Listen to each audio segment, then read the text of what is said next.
Whoa! Welcome back to First Coast Living, folks. I don't know why I'm talking in slow motion, but I'm in the space station right now.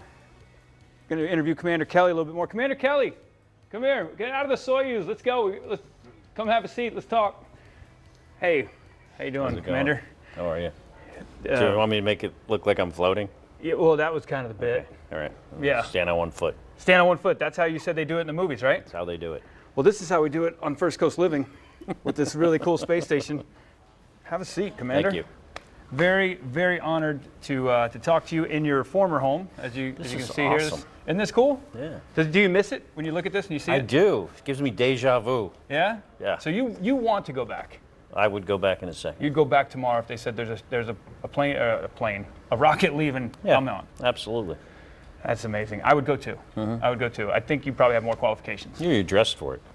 Thank you. Yeah, I'm Han Solo. Solo. I mean, you had that one window that you kept taking pictures of on your Instagram that looks like Han Solo's, looks like his the Millennium Falcon. Oh yeah, where the gun is. Yeah. Yeah. That's where they got it from. We got a gun there too. You guys have a gun there. Don't tell anybody. Oh my God. Oh my God, this is awesome. All right, in honor of Halloween, I'd have to ask you about this. We saw this, I think it was a couple years ago, when you were up there, because you're up there in what were the dates again? March of 2015 to 2016. All of a sudden, for those who are following, and Houston on the ground, I guess too, you come out and scare the bejesus out of your crewmates with with the gorilla suit. Yeah. And what was the reaction of your crewmates at the time? This is awesome. So, you legit scared one of your crewmates really bad? Yeah, well, one of the guys didn't know we had a gorilla suit up there, so yeah, he was pretty scared. I guess most people wouldn't think there'd be a gorilla suit up there. How did it get up there? My brother sent it to me. Okay, UPS, FedEx, or DHL? NASA. NASA. Actually, SpaceX. SpaceX brought it to you. Yeah. What? I would think that NASA wants to, look at everything that's going into a rocket to come up to see you. How did that get through everybody? Well, no, it was approved. Some people think, well, why waste money on that? But it's really not a waste of money because a couple of reasons. One is we fly packing material. Sure. So it just maybe replace some foam or bubble wrap. But also, the reason I did that is because sometimes as an astronaut, you'll go and talk to kids in schools, and there's always a kid, maybe like I was, sitting in the back of the room that can't pay attention. Yep, me and you, we share that. Yeah. Gorilla in space, oh, yeah. You cannot not pay attention to a gorilla flying around the space Couldn't station. take your eyes off it. And that you were really passionate about that, about getting kids more excited about it. And so I have some questions here that I have, and I've gotten some people down on Earth that ask me these questions. What does the space station smell like? It depends on where you are. Like if you're, some of the modules, not this one that we're currently in, but some of the other ones have, are more storage modules, so we'll have like bags of trash. Oh. So around there, it kind of smells like garbage. Yeah. Other places, maybe where you hang your workout gear to dry, it smells like BO. Okay. And space itself, if you were just on a spacewalk or a vehicle just docked in the area between the two spacecraft. Trap some space air in it. Yeah, you could smell space. What does that smell like? It smells like welding smell, like burning metal. Really? That's what it smells like to me. Really? Yeah. Like sparklers on the 4th of July, maybe.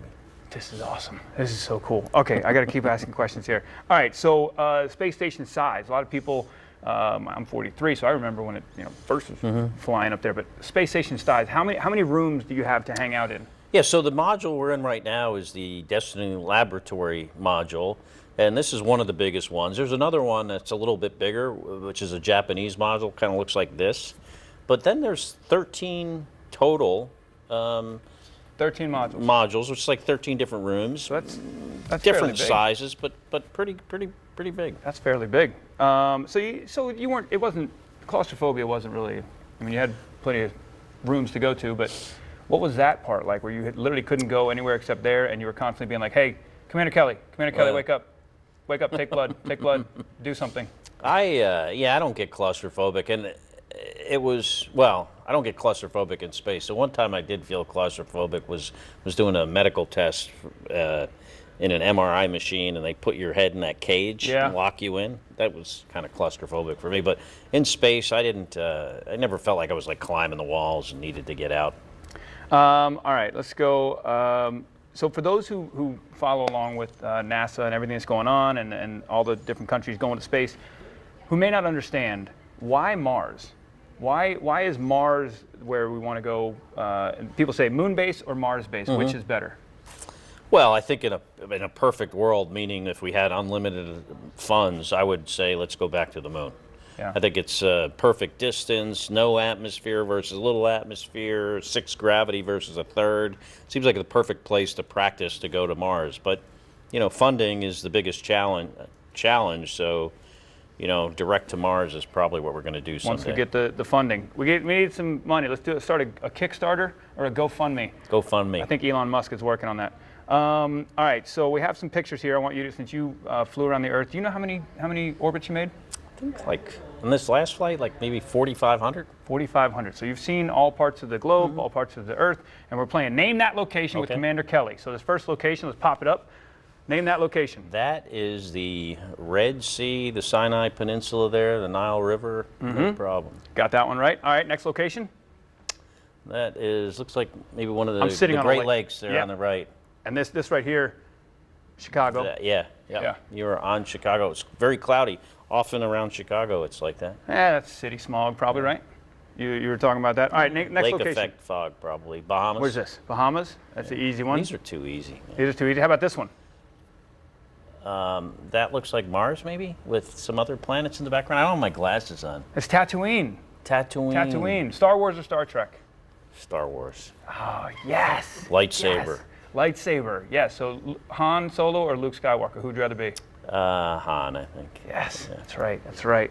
All right. So let's do a couple other questions. Seriously, looking out these windows and all this stuff, have you ever seen an object that you could not identify? You mean like an unidentified flying object? I asked the question differently. Yeah. Okay. An object that you just didn't know. Hey, what's that? For a period of time, yeah. Sometimes you'll look at something and you'll say, hey, that doesn't seem to be moving like with the background of stars or like you would expect a satellite to move. But then you realize it was just like an optical illusion because it was like passing through like the limb of the Earth. Let's cut before he started the butt. Yeah. Just go, yes, he's seen some stuff he couldn't explain up there. That's awesome. Private space programs. Have you been asked to pilot either the Crew Dragon or the Boeing one, which is the Starliner? Not yet. No. What? No one's asked me. Why would they not ask you? I don't know. Would you go if they said, here's the ticket? What do you mean by a ticket? Like if they said, here's a ticket on the plane, you can go. It depends on what we're going. It depends on what we're going to go do. Just a joyride you don't want to do. Joyride, maybe not. I would. All right. You've never been to space. All right. I know I've never been to space, but actually, okay. Last question. What does this button do? That? Oh, dang it. Man, that turns off the green screen. Well, that killed a bit. Commander Kelly, thank you so much. This is amazing. We'll be back with more First Coast Living.